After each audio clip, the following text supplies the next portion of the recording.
Greetings everyone. Well, it's Blu-ray and 4K update time again here on the Multimedia Chronicles, where things are gonna get a little spicy.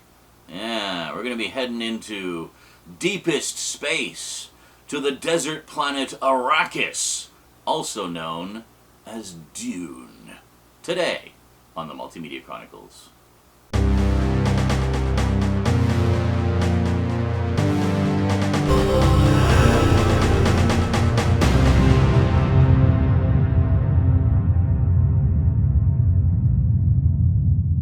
Welcome back.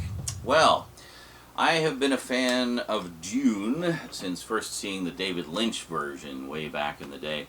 Although I wouldn't say I was an instant fan. It was 1984, I was 12. Well, I guess maybe 1985 when the VHS came out. I've talked about that before. I did a video way back when about my Dune collection many moons ago.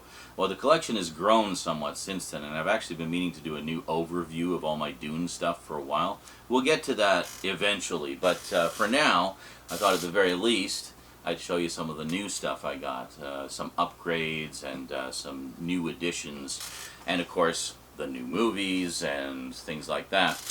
So let's start with, well, the 1984 movie. We'll kind of go chronologically. Picked up the Arrow 4K edition of Dune. This is the original David Lynch movie.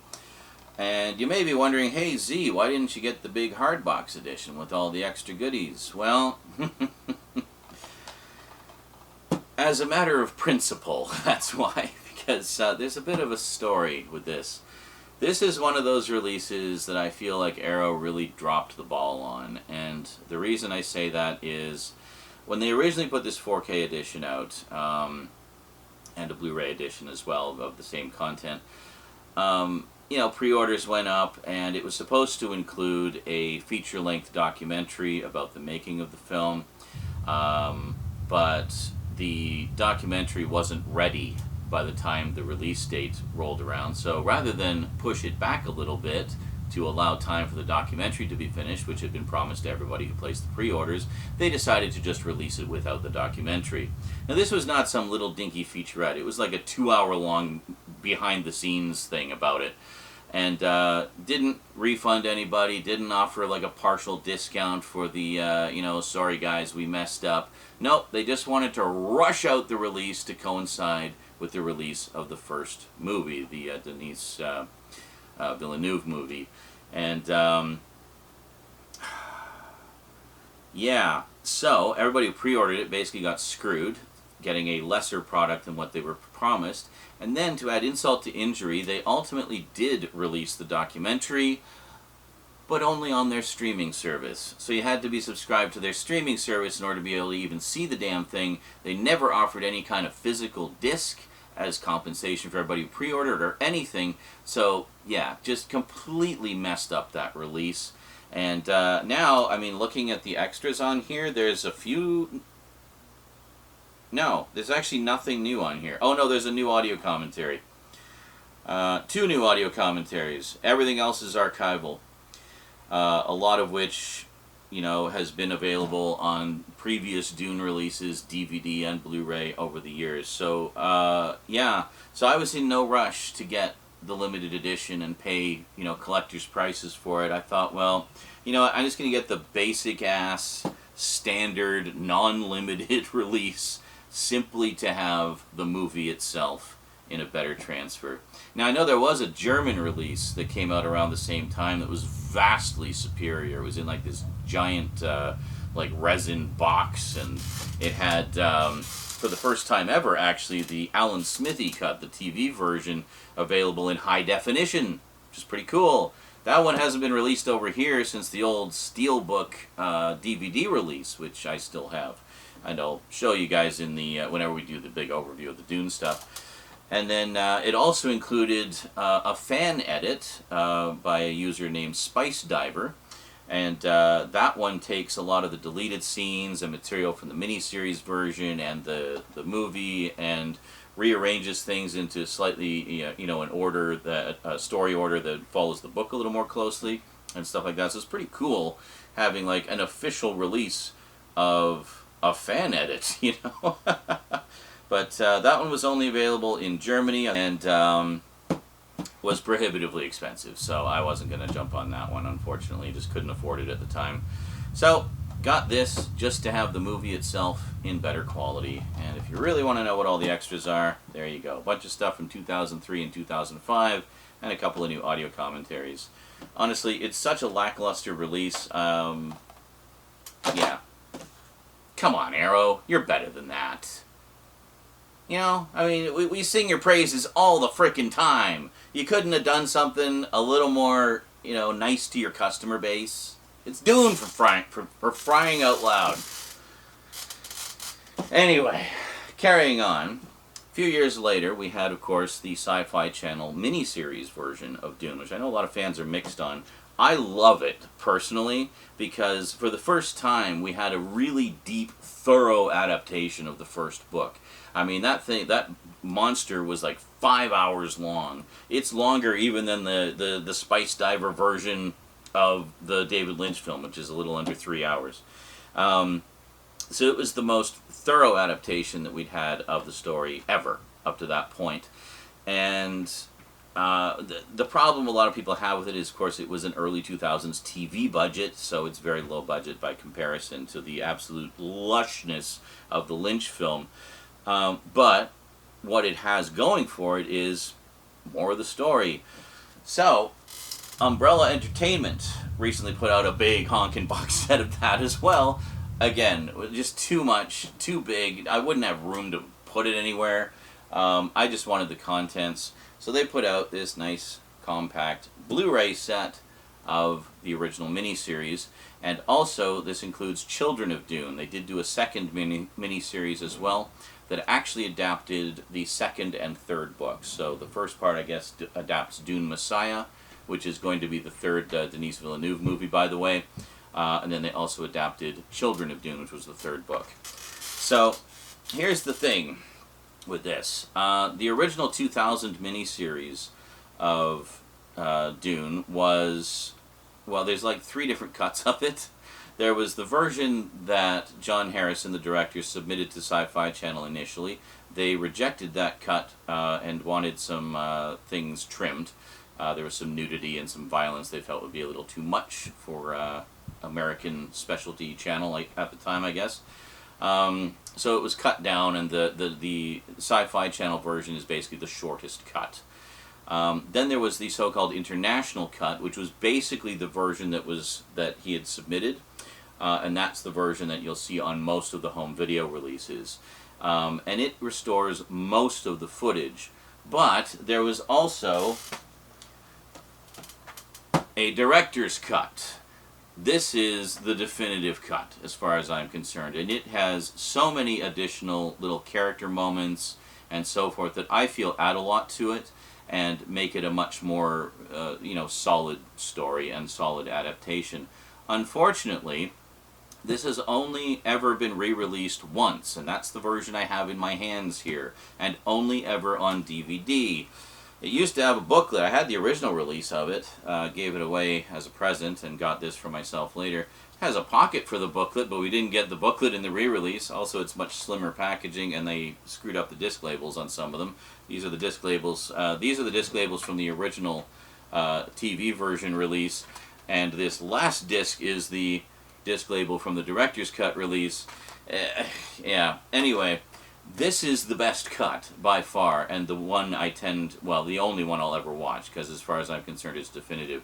And it's got loads of extras, just loads and loads and loads of extras. Some of the best extras I've ever seen on a release like this. A lot of it not just about Dune, but also about science fiction in general. There's a great panel discussion on here with Octavia Butler, Ray Kurzweil, John Harrison, and Harlan Ellison talking about science fiction, and it's so fascinating. It's great stuff.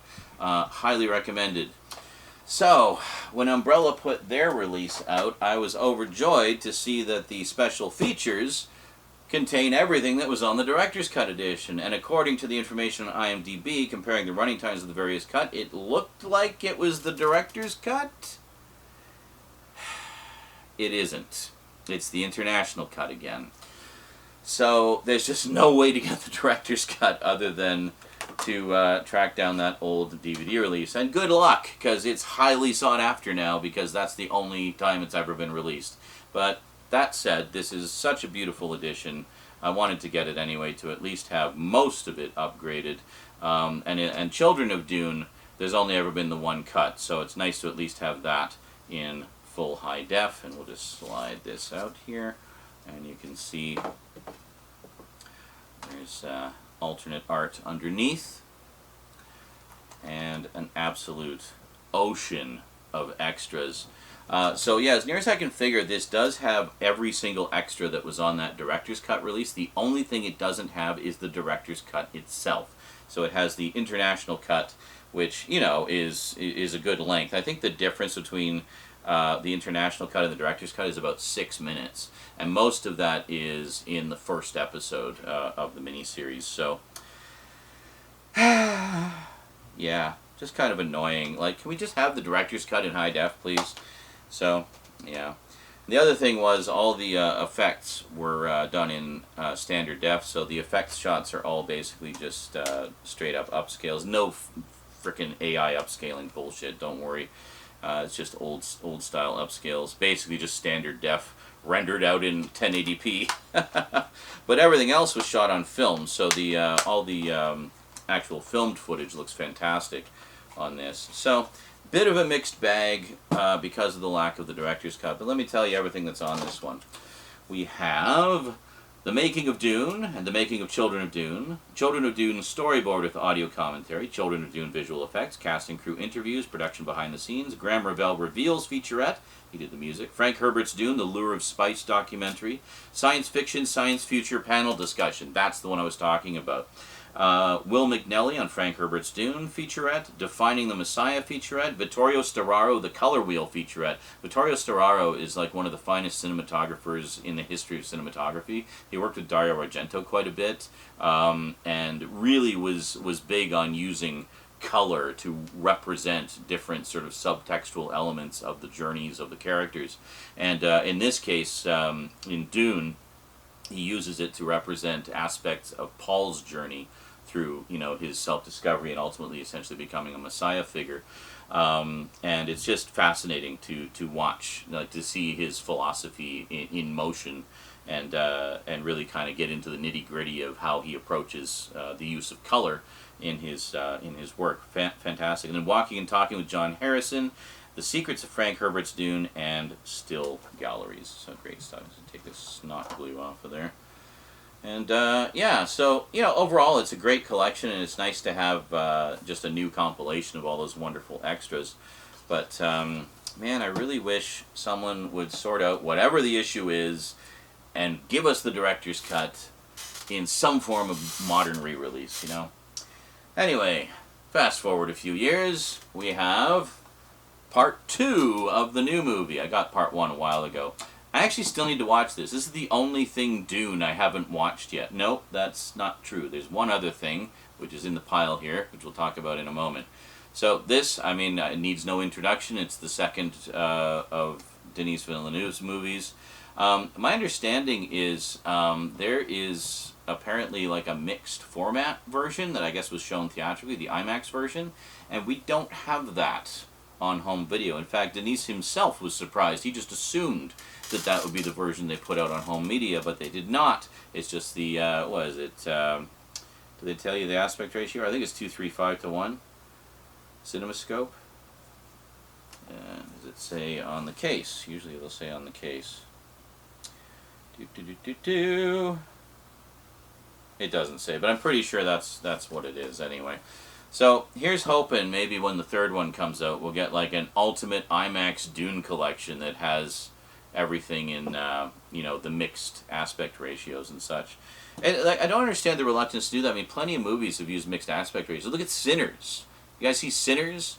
It's got IMAX all over the place, and switching back and forth between, there's like, I think, several different aspect ratios it switches between. And you don't notice or care. It's just part of the experience because you're so drawn into it, right? So, I don't know. I mean, something like Dune, like, give me the maximum epicness you possibly can with the visuals. If they filmed it in IMAX, I want to see it in friggin' IMAX. At the very least, we give us like a full screen 16:9, which is the way they usually do it, even though technically IMAX is more of a square ratio. But, you know, just come on. Anyway. So quite a nice 4K edition anyway. I do love the matte finish. Very classy. And there we go.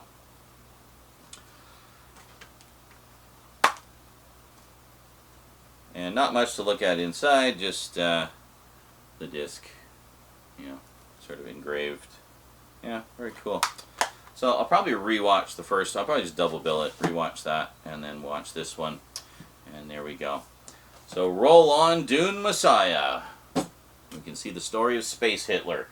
All right, next up, and I love that they're doing this, because not only are we getting, you know, like a proper big budget, thorough, epic adaptation of the books, well, at least the first couple of them, we're also getting some of the prequel material and side material that Brian Herbert and Kevin J. Anderson have done in the form of Dune Prophecy, which is, I believe, an HBO Max series, or whatever they call it now, which dives into that. So this is based primarily, yeah, on material from Sisterhood of Dune, which basically tells the origin story of the Bene Gesserit, and how the whole thing with the prophecy about the Kwisatz Haderach and everything else came to be.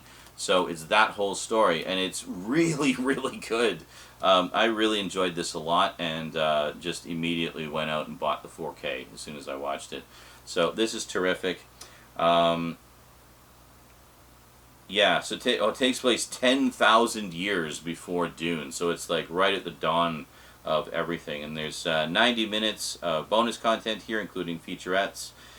Building worlds, cast and crew take you behind the scenes for an in-depth look at how they created the many worlds of Dune Prophecy, and 5 extended behind the veil featurettes.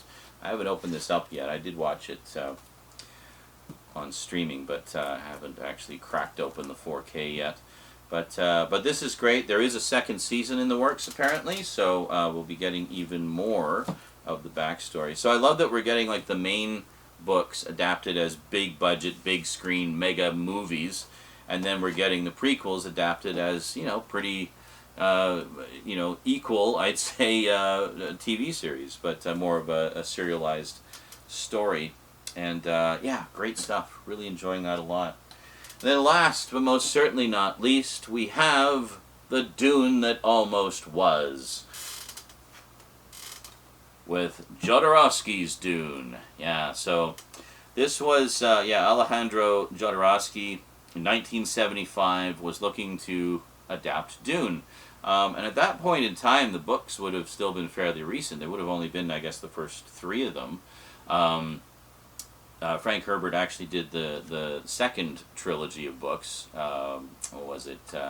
God Emperor of Dune, Heretics of Dune, and Chapter House Dune, after the movie came out. So I guess there was all this renewed interest in Dune, so he decided to go back to it. But yeah, so in between that, Alejandro Jodorowsky wanted to do his own Dune, and there was going to be, what was it? Yeah, so let me just read this here too. In 1975, Alejandro Jodorowsky began work on his most ambitious project yet, starring his own 12-year-old son alongside Orson Welles, Mick Jagger, David Carradine, and Salvador Dali, featuring music by Pink Floyd and art by some of the provocative talents of the era, including H.R. Giger and Jean Mobius Giraud. Jodorowsky's adaptation of the classic sci-fi novel Dune was poised to change cinema forever.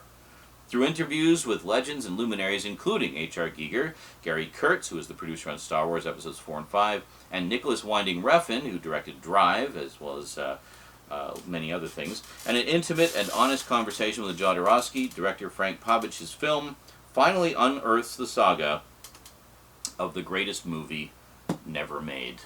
So, yeah, I've been wanting to check this out for a while because it's just such an interesting curiosity. And I love these types of documentaries as well. There was another one recently about George Romero and how he wanted to make a Resident Evil movie and how that basically fell through. So, similar kind of thing here.